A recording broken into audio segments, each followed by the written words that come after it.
Welcome in, everybody, to Fantasy Pros. This is the Fantasy Football Podcast. It is me, Joey P. Joe P. Zappia. With me today is Derrickson, and it's you.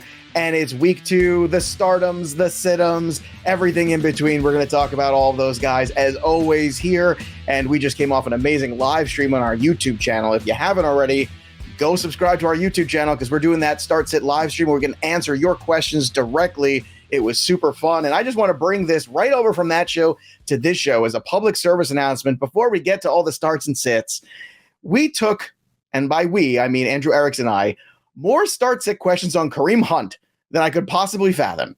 And all that told me is 2 things. Number 1, people are somehow still unsure, and the market is still unsure about Kareem Hunt, who was the RB5 last week. Well, all he does is get fantasy points and red zone looks and catches passes in an offense that doesn't do anything else to use the running backs. And also says to me that you could probably go out and make a trade for Kareem Hunt right now. Andrew Erickson, was that the big takeaway for you as well from that last hour of start sit we did? Yeah, I don't understand what the question marks about Hunt is. All he does is score fantasy points. And I get, the opportunities aren't there. He's the number 2 running back on his team, but he's the one that he actually played a higher snap share than Nick Chubb did in week 1, actually. So if we're just counting snaps, then Kareem Hunt is the RB1 of the Browns, but it doesn't matter. Nick Chubb rushes for 100 yards every single week. He doesn't catch any passes, and Kareem Hunt gets the goal line work and catches all the passes. So that's the offense for Cleveland. Kareem Hunt, Nick Chubb, never Amari Cooper. That's it. Yeah, it's funny because DBro, I'm so incredulous about it all. And people are so upset and freaking out about, the Mike Williams thing and Cortland Sutton. And we're going to get to all of those guys and all that stuff later in the show. But then when something goes well, why is it that people can't enjoy themselves either? I don't understand. I don't get it, Joe. I mean, I think everybody's just discombobulated after week 1. They're like, oh, all the players that I loved, I hate. Now I don't know who to love. It doesn't make any sense. I can't understand or even fathom the idea of what is so hard to understand about Kareem Hunt? It's the same thing every year. Chubb gets his 20 to 25 carries. Kareem Hunt comes in and he says, I score all the touchdowns. And this is watch I'm an RB1 too. Look at me. It's like me seeks. Look at me. I'm an RB1. I'm Kareem Hunt. Look at me. Here's the thing. There's also a good chance he's going to get traded to a contender at some point in time in the next 6 weeks. And then his value is going to be through the roof. Go get him now. So anyway, we're going to get to the rest of this because I am fired up already. As you can tell, the boys are also. We are ready to rock and roll. We're going to give you the starts and the sits. Before we do, I want to remind everybody, too, if you need extra help with your teams, you got to go over to my playbook and use the Start Sit Assistant that makes setting your lineup for all your teams an easy task. The tools that allow you to instantly view your team's optimal lineups, recommendations based on the expert rankings. You can even update your team's lineup straight from Start Sit Assistant without even visiting your league host. And I know a lot of you out there last week were already saying, I'm fine. I've got 4 leagues, 5 leagues, whatever you got. And you realize, oh, this is a pain. Make it easier. Get to my playbook. Use the Start Sit Assistant. Make life easy. And remember, it's at fantasypros.com/myplaybook, and only premium subscribers get it, which means go to fantasypros.com/offers today, make a small deposit, and then get 6 free months of that glorious premium Fantasy Pros goodness. Get the Start Sit Assistant. Get into the touchdown contest. We're going to talk about that later, too. Get into our Discord, hang out with us, and talk football. So many positives. FantasyPros.com/offers and the Start Sit Assistant at My Playbook. You can download the My Playbook app, too, making your life easier. That's what we're trying to do. Winning fantasy football championships and making your life easier. These are all good, positive goals to have in life. Let's start here with the running backs. I'm telling you, I am fired up. I am ready to go. Let's start with some of the guys that we want to start this week. DBro, why don't you kick things off? Take us through the running backs you feel really good about starting in week 2. I mean, one of the guys we're talking about, and I know I drew parallels to Kareem Hunt and Nick Chubb prior to going live, but I'm all in on Aaron Jones this week, man. We're hearing rumblings out of Green Bay that LaFleur is like, wow, looking at the stat sheet, we should have given Aaron Jones more work last week. Well, I'm sorry, Mr. LaFleur. Duh. You should have. Cramming and they're going to. LaFleur. That's what I would say. Well, you know what? They're going to be cramming the ball in Aaron Jones' belly this week, and it's going to be fantastic, baby. Because Chicago, look, San Francisco, before Elijah Mitchell went out last week, he was ripping them apart. And if you look at Aaron Jones last year, in the 2 games they played against the Bears, he was RB10, RB8. Right now at ECR, he's outside the top 12. He is going to be comfortably inside my top 12 running backs for the week against a run defense that, look, they showed last year you can run on there with 26th in explosive run rate. Considering we're going to see targets out of the backfield for Aaron Jones, yes, I'm in for it, man, because his snap share, he was the leader of this backfield last week. A.J. Dillon just happened to get more high leverage touches, but that's going to move back to Aaron Jones this week. The second guy that and I sound like a broken record, guys, but stop me when I'm wrong. Stop me when he stops scoring touchdowns, because we saw it in week 1 and nobody wanted to hear it. Clyde Edwards-Helaire is a must start. I have him inside my top 20 running backs. He's RB17. ECR is catching up a little bit. They got him at RB20 last time I looked. And this all comes down to, if you didn't start him against the Chargers, what the hell are you doing? Because this team showed that they are going to give up rushing production.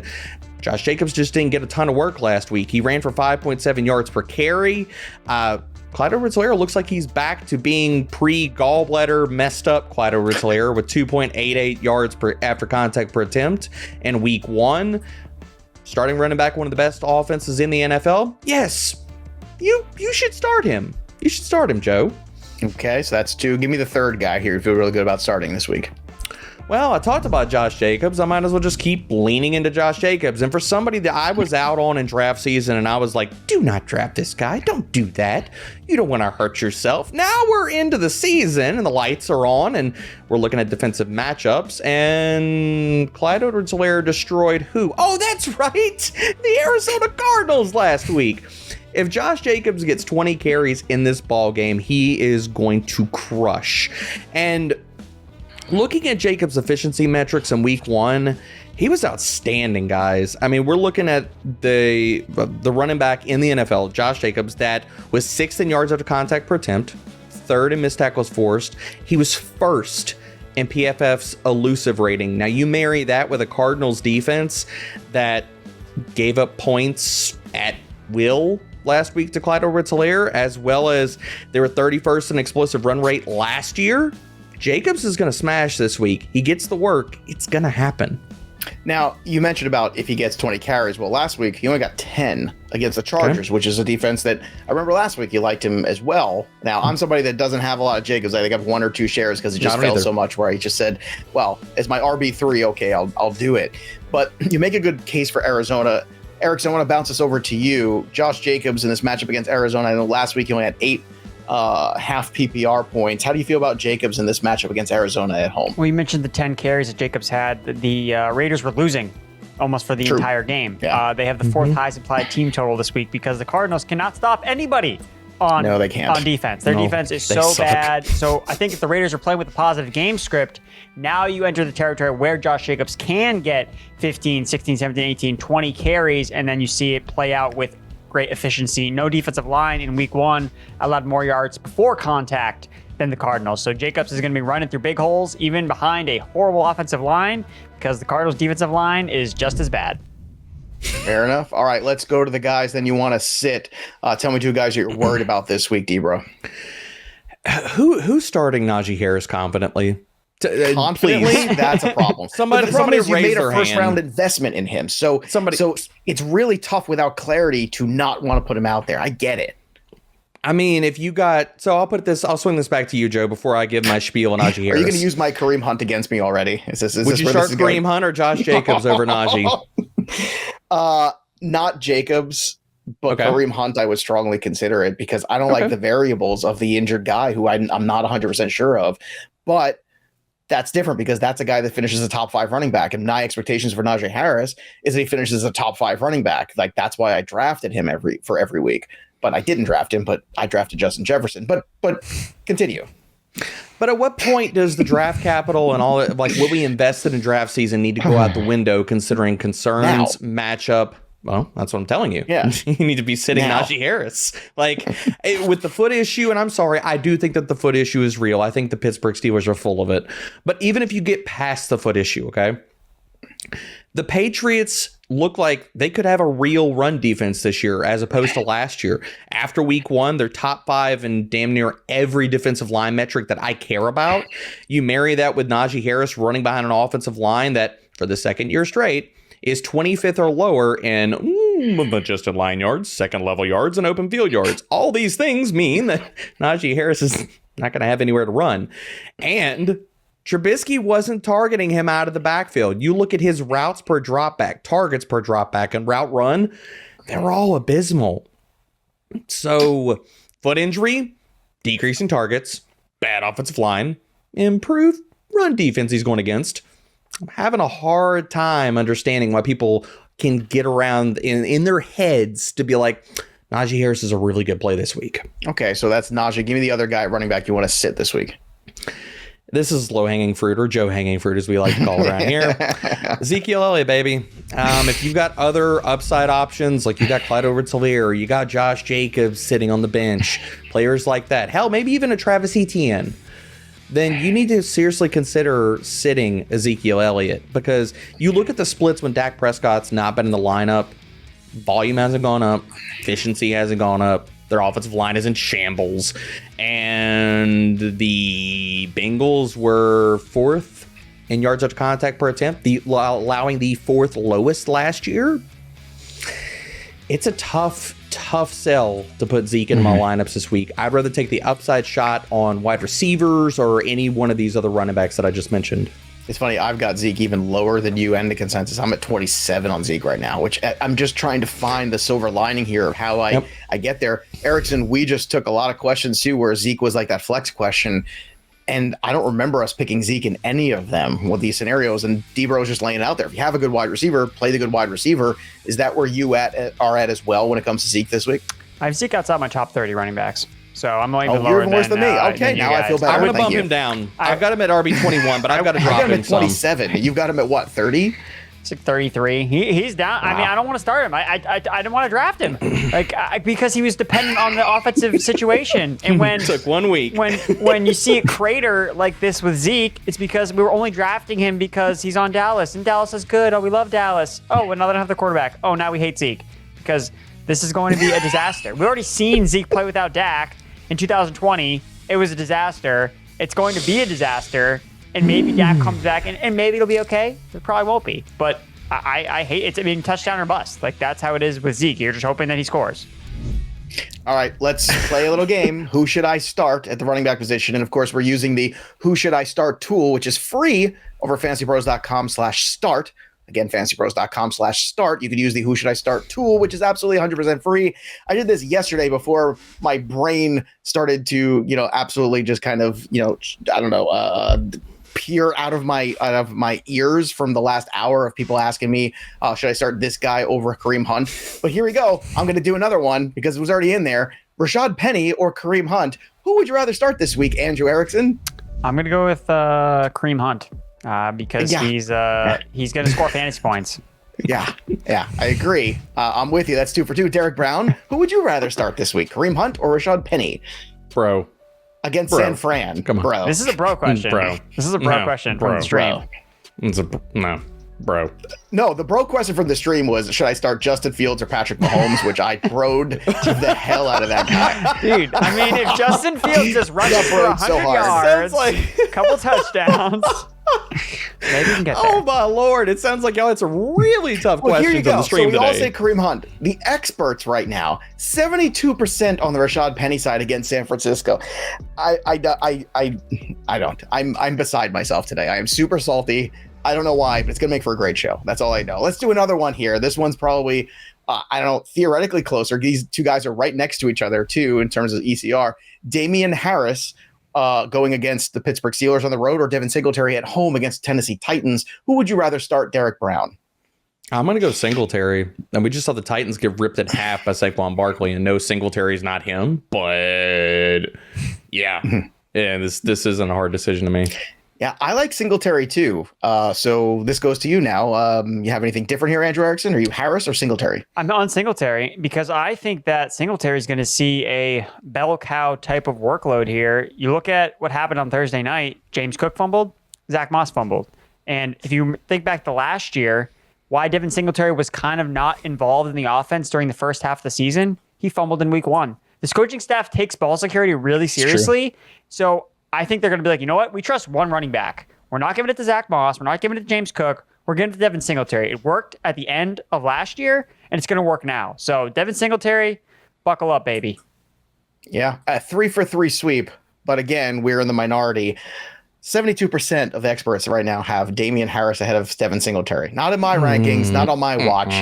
Unbelievable. Let me tell you. Let's go. The gloves are out today. I am ready. Wide receiver, Andrew Erickson. Let's talk to you about some guys that you want to start this week. You feel really good, who might be in that wide receiver 3-ish group that you feel like deserve a starting spot in the lineup. Going with Christian Kirk. He's ECR wide receiver 26. I have him wide receiver 23. I mean, the guy got paid this offseason, and unlike Allen Robinson, he delivered.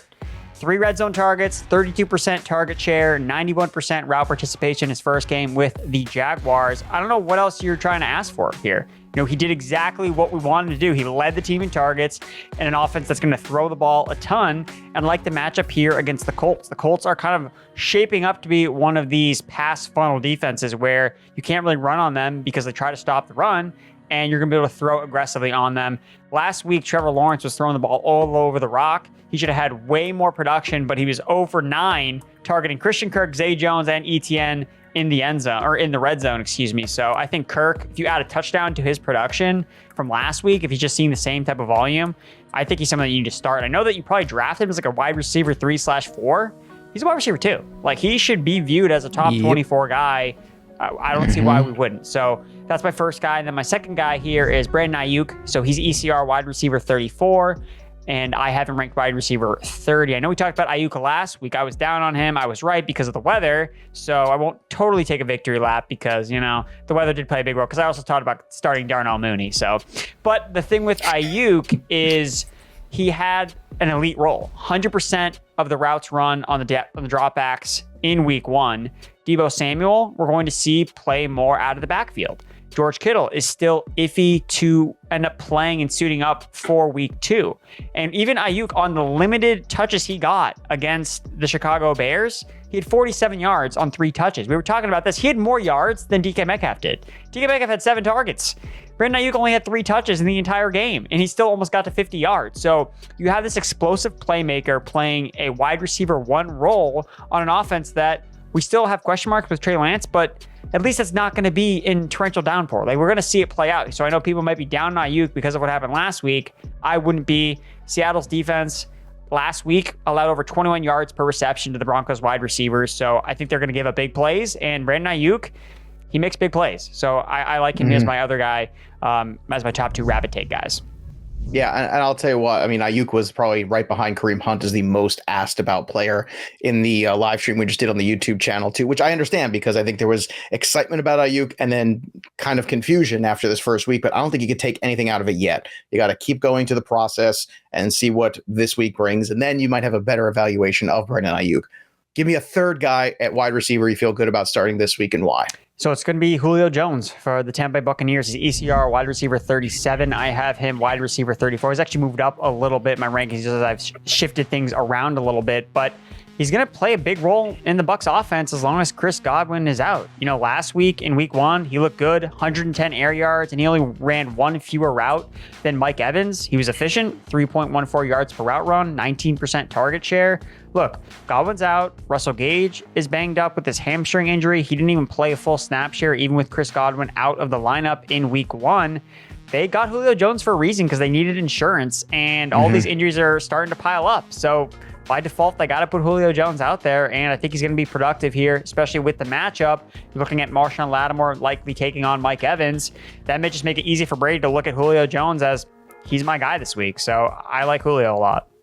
I think we have enough data over the years between Lattimore and Evans to make an assessment that is a tough matchup for Mike Evans. I have Evans at 23. I have Julio at 24. Is it a hot take to think that DBro, Julio Jones has more fantasy points this week than Mike Evans? Nope. We're going to talk some more about Julio later in the show, but I'm totally with Erickson on this one. I mean, I need to go dig up. There's somewhere floating around in social media, but there's some pretty good memes about Mike Evans and Lattimore being his daddy. I got to go find those again. They're so good. You really had me. I thought you were doing something serious for a second. Like, did you think that, Andrew? Like, he was like, I got to go dig up. I think I thought he was going to go for a stat or something. No, he was looking for some meme on the Twitterverse.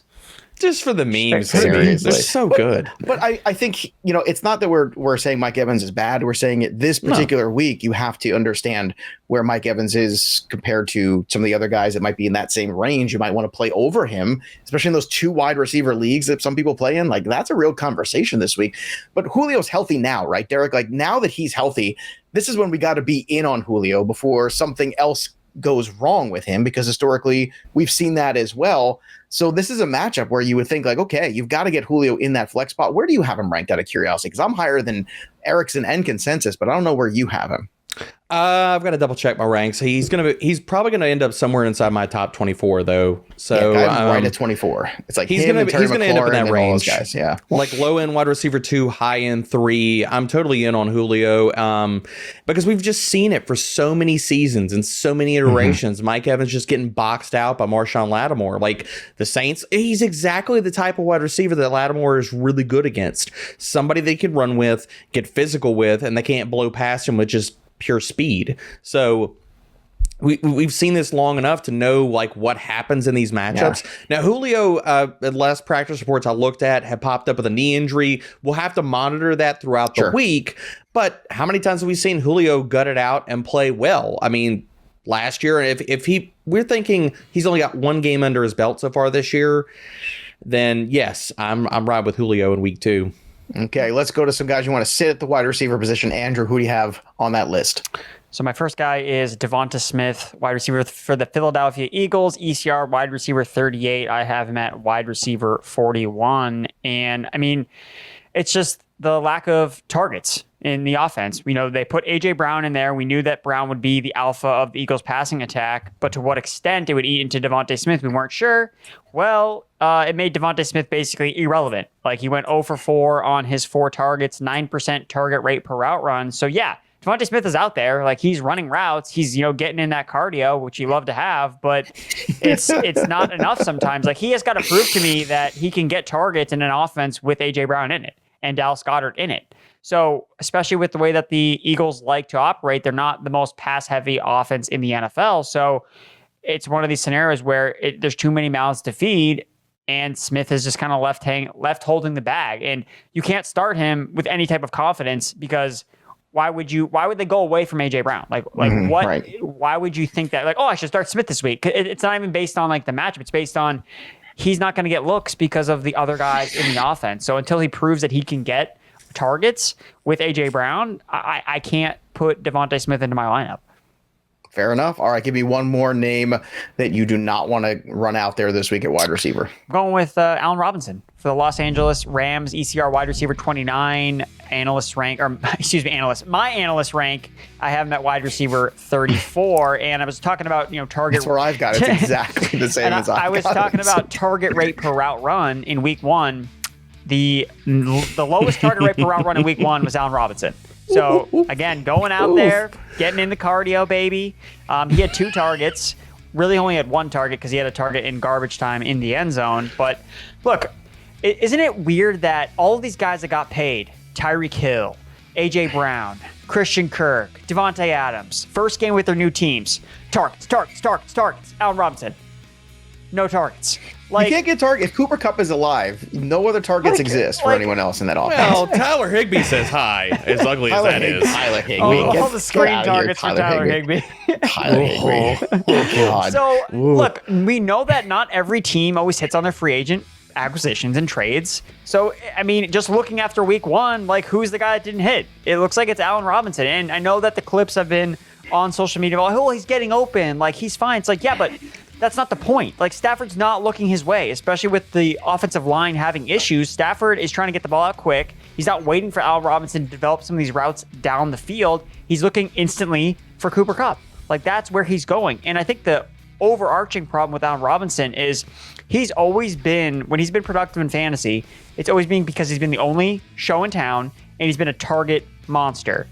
That's not how it is in Los Angeles. Like, you were hoping on him improving his efficiency because he had a better quarterback. When his entire career, he's never been an efficient wide receiver. Now, whether it's quarterback play or not remains to be seen. But he's never thrived with efficiency. He's always needed to get targets but maybe he's never really earned them at a high rate like we've expected or we're expecting him to, with an alpha already entrenched in Cooper Kupp. So look, we had problems with Robert Woods at the beginning of last year too, but it corrected. And I guess that's the question. Is like, we saw this for like a month last year, and then Robert Woods started to get some targets, and then he got hurt. Then we had Odell Beckham come in, and then Odell Beckham is very good. So, DBro, with that being said, do you believe that, all jokes aside, that there's a correction already in week 2 with Allen Robinson where he is at least startable? Or are you in that mind, like, give me Aiyuk, give me Jarvis Landry, give me, Curtis Samuel, these guys off the waiver wire, maybe, that you feel better about starting this week until Robinson shows you that? So a lot of times for coaches, we don't listen to what they say. They're full of it. We don't believe it and stuff, except when Sean McVay comes out and says we need to feature a guy, and it happens. We saw it last year with Robert Woods. We saw it with Deshaun Jackson as well. It happens. And so we've heard some of the rumblings about McVay talking about we need to get Allen Robinson involved. So I'm not saying that I'm making a giant bull case to sit here and start Allen Robinson, because I'm not. But I think that depending on the options on your roster, it's still in the range of outcomes. Like, you probably should consider it, because I think they're going to force feed him targets this week.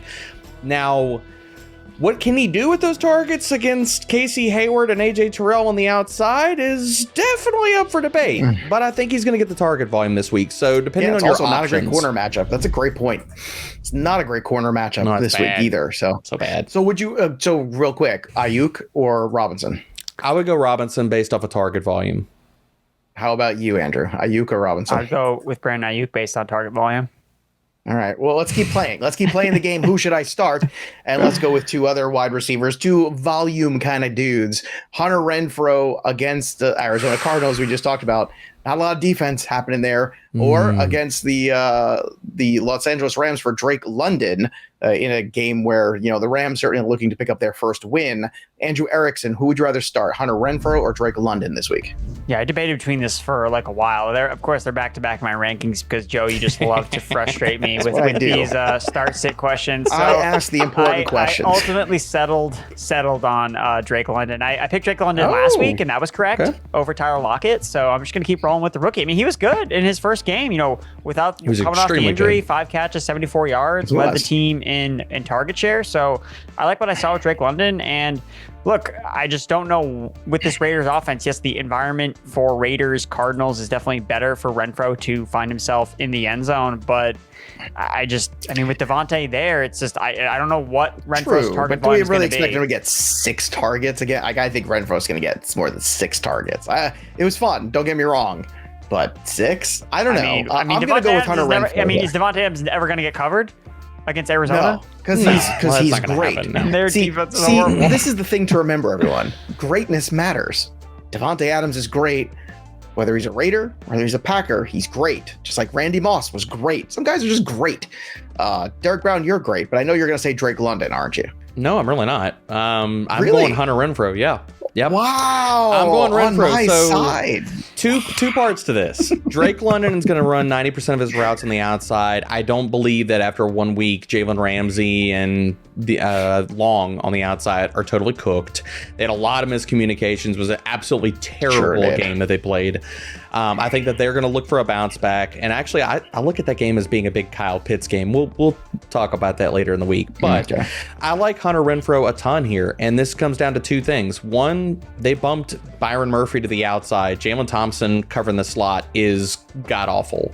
Hunter Renfrow should eat. And Arizona, if there's one thing that they can do, they did last year, even when their cornerbacks were terrible, were dumpster fires, is they defend the tight end pretty well. So I think that if we're looking at targets are not going to go to Darren Waller. Devontae Adams, I mean, you can't get every target, right? Like, not everyone, right? Like, sometimes the car has to look somewhere else. I think Hunter Renfrow has a really, really good game, and my DFS lineups this week are gonna reflect that. All right. 72% of experts agree with us, by the way. Hunter Renfrow, just 28 on Drake London. Here's another fun one. Chase Claypool against the Patriots or Julio Jones against the Saints. DBro, who do you have in this one? Who would you rather start? Julio! This is not even close for me. No, it's not. At all, yet it's close. somehow Really? in ECR. Wait till you see. Go ahead, Andrew Erickson, Julio, or Chase Claypool. I'm going with Julio Jones because I like Tom Okay. Brady. 60% of experts are choosing Chase Claypool right now. My head hurts. I I mean, he got some carries last week. That's why. Great. He's the big Great. slot player. 2 words. Terrific. Mitch Trubisky. That's enough. Those are 2 good words. All right. Hashtag analysis. All right. Remember, you can go check out the Who Should I Start tool that's free over Fantasy Pros. That's what we're using. Also, something that's fun that we've got going on, and it kicked off in a big way last week in our Discord, was the touchdown contest, where you can compete against Fantasy Pros analysts. You can compete against other people who love fantasy football in our Discord. Our Discord, by the way, is enormous right now. So what you do is you go to fantasypros.com/chat. That's how you join our Discord. Now, you have to be a premium member. So remember, I talked about fantasypros.com/offers. You go there, you make the deposit, you upgrade to 6 free months of Fantasy Pros premium product. We get all the fun tools at my playbook, and then you could also go play the touchdown contest. We're giving away a weekly $25 gift cards to the Fantasy Pros store for the winners. We have monthly winners, and we've got a season-long winner that's going to get a Stephon Diggs autographed jersey. So that's pretty cool. Now, this past week, we did have a winner. I want to pop them on the show. It's Casasasa won. Now, I have to say it in that voice, because if I don't think I can pronounce it another way. So Casasasa, congratulations, you were the winner. And they were tied. Casasasa won on a tiebreaker. They both had Justin Jefferson, GC Hurst 17. They were tied, but the tiebreaker went to Casasasa. So if you want to be like Casasasa and get $25 for it, go get a Fantasy Pros t-shirt like the primer right here that DBro has done such a phenomenal job on, by the way. That is no small task to take that on, and Derek Brown has done a phenomenal job of that. You know, you get the hats that you can get. I don't know if you can get a background like Andrew Erickson has on the YouTube channel, but maybe that could be available in the shop, and you could pretend to be Andrew Erickson for Halloween. That's a fun costume. But again, the touchdown contest is on our Discord. Hashtag touchdown calls channel. That's what you're looking for. That's the channel, the touchdown calls channel. So go check out fantasypros.com/chat and get involved today. Let's move and switch gears to the starts and sits at QB. Now, obviously, with Dak out, we've got to have some talks. I know some people are very worried about Trey Lance, all these things going on. So I picked out one that was close here, 2 guys right on the fringe of QB1. Jameis Winston, Carson Wentz. Gentlemen, Carson Wentz had a renaissance game. Boy, oh boy, a whole lot of points. He is facing the Detroit Lions, who gave up a lot of points. Then we have Jameis Winston against the Tampa Bay Buccaneers defense. So let's start with you, Erickson, on this one. Who would you start between these 2 guys in a deeper league if you had to? I'm going with Carson Wentz. So I think that the matchup is just superior against the Detroit Lions defense that got shredded by Jalen Hurts last week. And the Tampa Bay Buccaneers defense, yes, I get that they're like this pass funnel, and that's all people seem to care about. Oh, they got to throw. Dak threw last week, and it was awful. That's the thing. Like, Tampa Bay's defense is good. Like, you need to be efficient to produce in fantasy football at the quarterback position. You need to throw touchdowns. And even last week, Jameis Winston in like the first half was doing nothing. For the first 3 quarters, really not doing much against the Atlanta Falcons defense. Now, he turned it around in the 4th quarter, but against this really strong Tampa Bay defense, I'm way more concerned about Winston, whereas Carson Wentz, I mean, I liked him in some of these 2 quarterback formats for this exact reason. Like, his schedule to open the year was really good, and he showed against bad defenses. Jaguars week 1, yeah, I got weapons. I think that they have a matchup advantage at the offensive line position versus the Lions defensive line. I don't think that they're going to be able to put pressure on Carson Wentz. So I think that he's just going to be out there slinging it again and feeding his weapons. I mean, he's got playmakers around him. So I'm going with Wentz. I think this narrative of, it took hold last year, and rightfully so. You could throw on the Bucs all day. It's because they had all those injuries in the secondary last year. So people forget that they were just kind of mediocre secondary. But then when you have the guys that are, the 3rd and 4th guy now playing the 1 and 2 receivers, that's going to be a situation where you throw on them all day. That's not the case anymore. They're more middling again, but that front is very good. So I'm kind of where Andrew is. I actually want to start Carson Wentz. Derek Brown, where are you at with this pairing? I don't think that this is at all close. And if you're reading the primer right now, while you're watching this show, I went through Winston's matchups and all the cornerback matchups, and I was like trying to find the sliver of hope of how he's going to have a good game this week. And I was like, I don't see it. Like, it used to be It used to be. So last year's Buccaneers secondary, they were trying out Pierre Desir and Richard Sherman. Richard Sherman.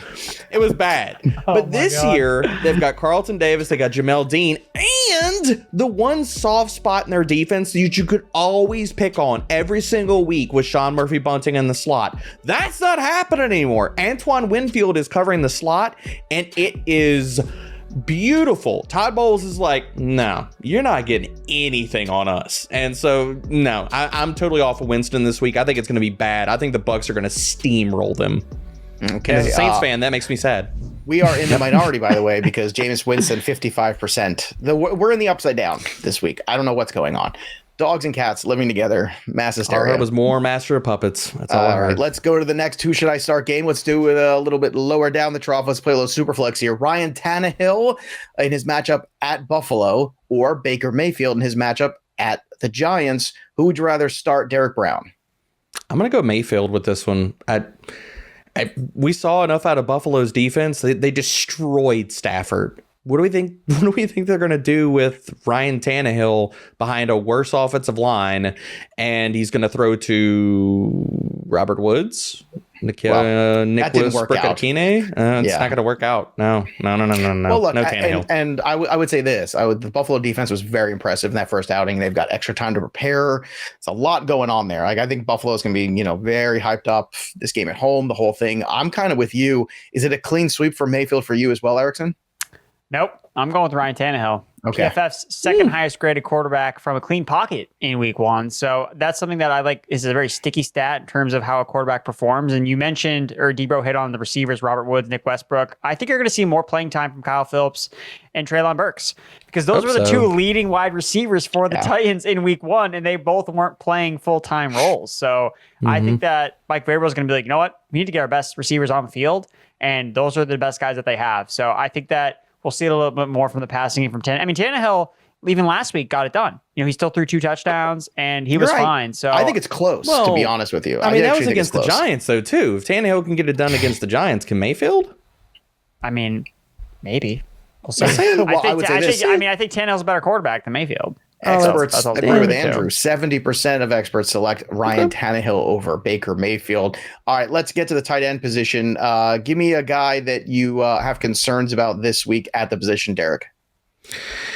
I understand that he got massive amounts of targets, and this is not me just carrying over draft season shade, but look, you're going to put Pat Freiermuth and Mitch Trubisky up against the New England Patriots, who've been top 12 in DVOA against tight ends in each of the last 3 years, and last year they allowed the lowest receptions and receiving yards in the NFL to tight ends. They're missing some guys. They're missing some guys that used to be really good against the tight end. That's the only thing. Like, I don't know. I mean, week one, Mike Gesicki says hi. He says, where are these guys I could take advantage of? This with Freiermuth, Gesicki doesn't play traditional tight end, though. He was playing slot receiver. But that even aside, guys, think about this. Dalton Schultz is going to be downgraded. Kittle's hurt already. Like, what other options do you have over Freiermuth right now? Like, that's a tough one. I'd rather take my shots on the volume. Over him. You wouldn't? I play Schultz. I'll play Schultz. I have Schultz handily over him. It's not like all of a sudden, I mean, tight end went from bad to worse in 1 week. I guess that's the point. Would you play two names, Joe? Would you play Gerald Everett in a possible shootout over Pat Freiermuth? I get the allure of it, but I'm not going to. But I understand those who do. I'm not saying it's wrong to think that way. What about Hayden Hurst? He's going to elevate a role the Cowboys? Only if T. Higgins is out. If T. Higgins is out, then I'm one of my favorite DFS guys. And tomorrow we're going to talk about him and a lot of other things. We're talking about that Bengals defense of the DFS, by the way. Streaming live 2 p.m. Eastern on our Twitter feed. Go follow us at FantasyPros. Derek Brown and I breaking down the slate at 2 p.m. Eastern on DFS. But Erickson, how about you? Who's the tight end that you want to fade this week in the top 10? Well, I just want to say something about Freiermuth because, I mean, I really like him still. I mean, I understand that from a matchup perspective, may not look that great, but I mean, tight end matchup, there's a lot of noise with those types of metrics. And I'm looking at Freiermuth's 27% target share from last week. That's insane for a tight end. Like, he was out targeting Deontay Johnson in the first half. I guess for me, it's just like, I'm just looking for targets for my tight end. And I know Freiermuth can make plays with the ball in his hands.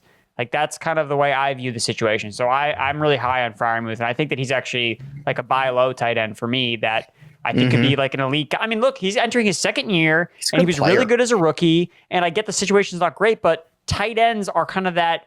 They can work with bad quarterbacks more than receivers can because the standard is not as high for them to produce because it's tight end and it's gross. I mean, I think Freiermuth is still like a guy that I want to try to buy. So, but besides him, so Dawson Knox is the guy that I'm concerned about inside the top 12.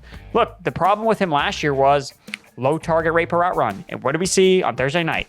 No targets, running a lot of routes, even though it wasn't even at an elite level in week 1 compared to what he saw last year. And there's just a lot of guys in this offense. So for me, Dawson Knox was always a guy that made it because of touchdowns last year. And yes, that's why he still should be ranked inside like the top 12 or as a guy you're probably starting because he has touchdown upside attached to Josh Allen. But I mean, there's going to be games where he just does nothing like we saw on Thursday night. All right, let's play a little. Who should I start at tight end? Cole Kmet or Hayden Hurst? So let's say the scenario is Hayden Hurst playing with T. Higgins not playing. So let's make this a little spicier. Andrew Erickson, Cole Kmet in the volume, or Hayden Hurst and the potential? I mean, I think that's all. I think it all depends on if T. Higgins is playing or not. If T. Higgins is out, then yeah, Hayden Hurst, I'm definitely going to play over Cole Kmet. Okay. And if not, then Cole Kmet over Hurst? Yes. Okay. Derek Brown, same thing for you or different? Oh, it's so close. I'm going to lean Hayden Hurst on this one, and both of them have good matchups. I just think Hayden Hurst, last week, what we saw out of him, his snap rate was higher, his route participation was higher. I don't think that those are going to go away. And the matchup versus the Cowboys is still really good. So I'll go Hurst, although I want to say they are right back-to-back in my ranks. Yeah, they're back-to-back for me, too. You know, it's funny. Like last year, we forget. There was a couple smash games at tight end for CJ with that Bengals offense, too, where he was tight end 1. So that stuff can happen. There's some days where even with both of those guys healthy, it can happen. So just keep an eye on that. 81% of experts think Cole Kmet over Hayden Hurst. So we shall see if that holds true. That brings us to our starts on our sits of the week, a little flex appeal as well. So my start of the week, everybody, Mike Williams. Don't overreact. Let's go right back to the well. Yes. You've only got a couple hours here, and when this pod comes out even, to listen to me. So hopefully I'm just mentally sending this vibe out to all of you. Start Mike Williams again. If it fails again, then we can come back next week. We can all cry and moan about it. Joe. If it does, we can all talk about it then, and we can really sit and give ourselves a hard conversation about life. But until then, go back to the well, start Mike Williams this week. The matchup is great. The situation could not be better with Keenan Allen out for him to have a huge game, especially after last week and what you didn't see out of him. There's going to be a correction. Come on. This is a good football team. Let's go. Let's go to your must-start player of the week, Derek Brown. Well, apparently I didn't stare at the outline enough before we hopped on here because both of my picks, or a lot of my picks, are Derrickson approved. Christian Kirk, I like baby. Derrickson approved things. It's fun. We're stamping it. We're stamping it hard this week, man. Christian Kirk, got to start him. Have to start him. Kenny Moore, and I thought it was so funny in training camp. Kenny Moore is like holding out for a contract. I'm like, Kenny, you do realize you have to play good to get a new contract, right? Like to get paid more. When you allow a 71% catch rate, 138.7 passer rating in week 1, and you were amongst the worst slot corners last year in yards per snap allowed, this all means that Christian Kirk is going to eat your lunch in week 2. Fair enough. Andrew Erickson, your must-start player of week 2 is? Courtland Sutton. Yes, he had 7 targets, and yes, Jerry Jeudy caught the touchdown, but who had a higher percentage of air yards in the Broncos offense? Oh, that was Mr. Courtland Sutton, 121 air yards, 44%. Too bad you don't get fantasy points for air yards, but yeah. But air yards are a better projector of future production than touchdowns. I just like tweaking you. It's so easy to tweak you. It's so much fun. I can't. Boy, let me tell you, you know what kind of a sad room this is going to be on Monday if Courtland Sutton and Mike Williams have bad games. Joe, all I heard was Joe's going to be going solo on the podcast. That's what I heard. We need a stamp, by the way. I can't make it. Can we get a graphic? I got stomach issues. I can't make it. When you guys agree on something that comes like right over the top of that says Derrickson approved, like the big DE goes right over the top of the thing, over the player. I think we need that. We're going to talk to Chris about that. I know he's not busy at all. He can certainly have time to figure that out. Free time. It's free time. Let's get to the sits of the week. For me, I know a lot of people are not going to like this, but it's Darnell Mooney. It's got a bad feeling about this. I don't love the matchup for Mooney with Jair Alexander. Forget what Justin Jefferson did last week against Alexander. Okay, that's a little fluky. It's a little weird. Alexander is great this matchup historically, we all know how this one goes, so to speak. So until it goes a different way, let's play the law of averages and say, I'm not saying Darnell Mooney's bad. I'm saying this week, if you've got Christian Kirk, you play him. If you've got somebody else on that fringe you feel good about that you picked up on the waiver wire that's red hot with a good matchup, you play them. And you just sit Darnell Mooney this particular week against the Packers. That's what I'm saying. Andrew Erickson, who is your must-sit player of week 2? Ezekiel Elliott. I just don't see the upside in a bad offense led by Cooper Rush. He's touchdown or bust, and I don't think he's going to score. So, yeah, I'm out on Zeke. DBro, who are you sitting? Must sit. Erickson talked about it earlier. When you turn a field stretching monster into a pop gun like guy that's getting 4.3 ADOT, 19% of the team's air yards, you can't start DK Metcalf. There's no way, man. Let's have a fun thing. I'm going to project the line for DK Metcalf this week. 10 targets, 8 receptions. How many yards? Ooh. How many yards? As long as it's under 58.5, I'm golden. Love it. I'll go 30.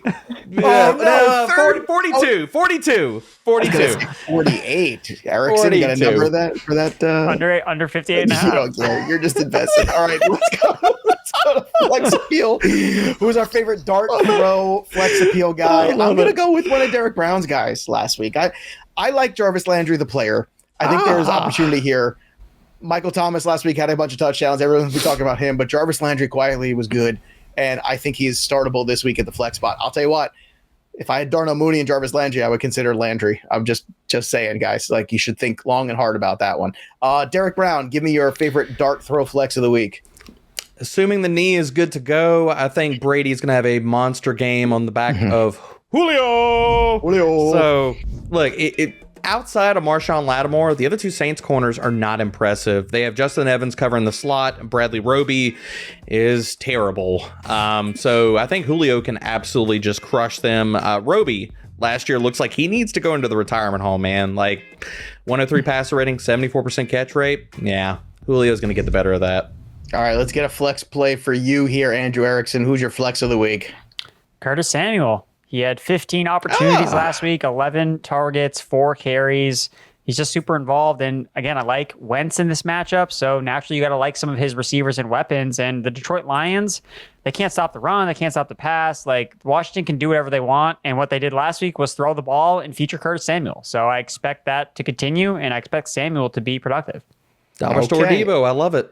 Yeah, before we get to the Dime Store Debo, before we get to the listener mailbag question of the day, the other player that I think everybody's trying to figure out what to do with is Jeffrey Wilson Jr. So I wanted to hit on this. I promised people that we would on the pod today because they asked. So we're a show of the people. That's what we do here. So I know everyone's excited about him. They should be. I get it. He's probably going to get a lot of volume. Certainly has touchdown upside. He's played in this offense before. So right now, the consensus, he is RB 29 on FantasyPros. I've got him in that similar range. I'm a little bit lower, not much. I'm at 32, so kind of in that same range. I want to talk to you guys about the situations or maybe the players you are starting him over this week. Erickson, I know we kind of touched on this in a live stream. I'll give DBro a little bit more time to think about it. But what's your scenario where you feel good about, okay, yeah, Jeffrey Wilson's the guy to start this week at the flex? I mean, I almost kind of view him more as like an RB2. Like, I feel like there's probably mostly wide receiver. Really? Well, I guess would you play him over Zeke? Yeah. Wow. Really? Dude, how many times is Dallas going to get in the red zone? Answer the question for me. I don't know. Not much. Okay. So when San Francisco gets in the red zone, though, how do we know it's not Trey Lance or it's not the wide back? That's my worry. That's my worry. At least he's in the red zone to get a chance. Like, that's fair. That's a good answer. That's fair. That is a good answer to that question, Erickson. I like that answer. Like last year we saw with Jeff Wilson, he had a good role and Jimmy Garoppolo airmailed a throw from him and then he sucked because he didn't score. So yeah, that's how Jeff Wilson fails is he just gets, 15 carries, 50 yards, 5 points. Like that's it. Like Trey Lance and Debo get all the touchdowns. Exactly. So that's totally in his range of outcomes. That's why you can't rank him. Sounds kind of like Ezekiel Elliott line though for this week that you just laid out though. Right, but he plays on a better offense though. He is a better. Who has a better chance of scoring a touchdown? Jeff Wilson or Zeke? Wilson. It's exactly. Wilson. So that's why I rank Wilson higher. DBro, your thoughts real quick? I mean, I'm right in line with you, Joe. Like, I mean, he's high-end He's more RB3. Yeah, high-end It's just RB3. I can't push him up. I'll give you an easier one. David Montgomery or Jeffrey Wilson Jr. this week. I think you're setting me up for a layup to say Jeffrey Wilson, but I actually like David Montgomery a little bit better. I disagree. I think it's Wilson. They're right next in my rankings, but I understand why you say Montgomery because there's definitive carry volume there, despite the fact about game script not going their way. That's it. It's because Montgomery, terrible matchup last week. We knew that was coming. We told people to sit him. We told you, San Francisco, you can't run on them. But Montgomery, the thing that I was projecting walking into the season was he was going to lose the passing downs. That didn't happen in week 1. And he has had, he's got over a 65% opportunity share in week 1. So considering that, I think he's going to walk away with a better day, as crazy as that is to say. All right, let's hit a question from our listener mailbag over on Discord. That's where we pull these from. So join our Discord today, fantasypros.com/chat. Then you can go ahead and get in the touchdown calls and all that fun stuff too. This is from Kyle K. Start sit questions, Josh Palmer or AJ Dillon? Let's do this one first because he's got 2. I say AJ Dillon. What say you guys? Dillon. Agreed. Dillon. Okay, that's easy. Let's not fall in love with Josh Palmer quite yet. Which 2 do I start between DK Metcalf, Mooney, Bateman, and Julio in the full PPR? So you got DK, Mooney, Bateman, Julio. Pick 2, DBro. I am going to go with Julio and Bateman. Julio and Bateman. Erickson, how about you? I'm going to go with Julio and Mooney because I think Mooney and Bateman are close. Obviously, you talked about sitting Mooney, but Bateman also has a tough matchup against Xavier Howard on the outside. So I get, Mooney has a tougher matchup against Jair Alexander, but Mooney's on the field on all the snaps. He's also the clear number 1 target in the passing game where Bateman did not run around on all the snaps for the Ravens and is not the number 1 pass catcher on the Ravens offense. So that's kind of my process of taking Mooney over Bateman in this particular situation.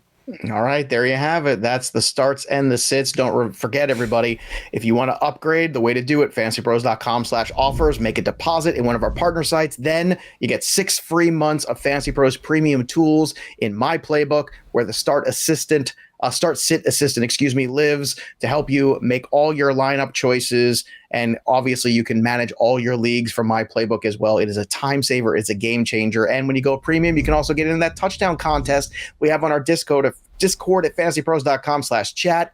You can tell it's time to plug me back in and let me reboot a little bit. And then for some more live stream talk and some other things going on. But man, this was fun.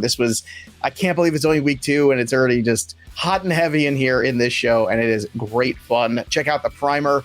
It's coming out in just hours away. It feels it's already out, baby. It's already live. out. It's already out. That's why you see these bags under my eyes. That's why. That's what that is. I thought that was. So check that out as well. Hey, stop, Peanut. Stop. It's called hard work. Is that what it is? I wouldn't. And you notice Joe looks the prettiest on the stream. What does that say? God. What does that say? It's the skincare regimen I have. That's what it is. That's fair too. All road of fantasy. All right. Well, that'll do it for us. But the story of the game goes on. For Derrickson, I'm Joey P. We will see you next time, kids. Thanks for tuning in to the Fantasy Pros YouTube channel. Don't forget to check out our featured videos. And while you're at it, make sure to follow us on Instagram, Facebook, and Twitter at Fantasy Pros, so you can get the latest news and updates to give you the edge you need in your fantasy league.